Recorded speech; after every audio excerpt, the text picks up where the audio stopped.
नमस्कार स्टूडेंट्स, इस वीडियो में हम बात करने वाले हैं कि आखिर किस तरीके से एक करेंसी या एक मुद्रा के वैल्यू में यानी कि उसका मूल्यह्रास किस तरीके से होता है।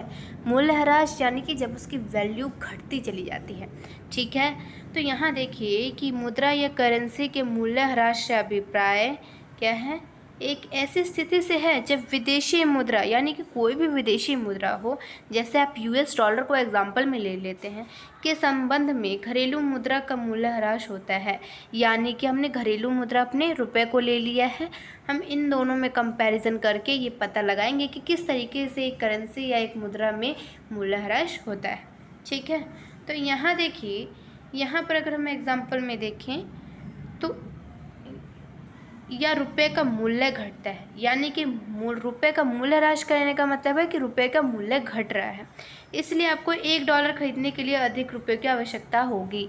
यानी कि अब क्या है, एक ऐसा दर यानी कि एक ऐसा रेट आपके पास रख दिया जाएगा कि अब क्या है, आपको विदेशी विनिमय के लिए यानी कि विदेशी मुद्रा के लिए अब आपको अपनी घरेलू मुद्रा जो आपकी रुपया है वो ज़्यादा देना पड़ जाए। तो अगर आप कहें कि जो यूएस डॉलर आप $1 50 में ख़रीद सकते थे, लेकिन अब वो रेट बढ़ गया है, अब वो क्या है, $1 के लिए हमें ₹70 देने पड़ते हैं।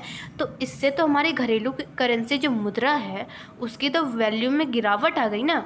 यानी कि पहले तो हम 50 से $1 खरीद सकते थे, लेकिन अब ₹70 देने पड़ रहे हैं, यानी कि हमें उसी चीज़ के लिए महंगी कीमत चुकानी पड़ रही है।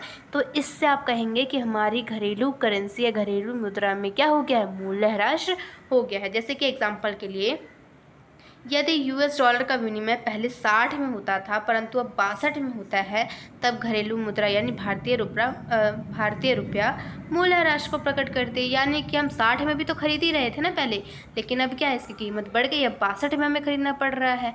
तो हमें क्या है, पहले के मुकाबले अब उसके लिए कीमत ज़्यादा देनी पड़ रही है। तो हम कहेंगे क्या कि ये है हमारी घरेलू मुद्रा की वैल्यू में गिरावट, यानी कि उसका मूल्यह्रास हो रहा है। ठीक है, थैंक यू सो मच।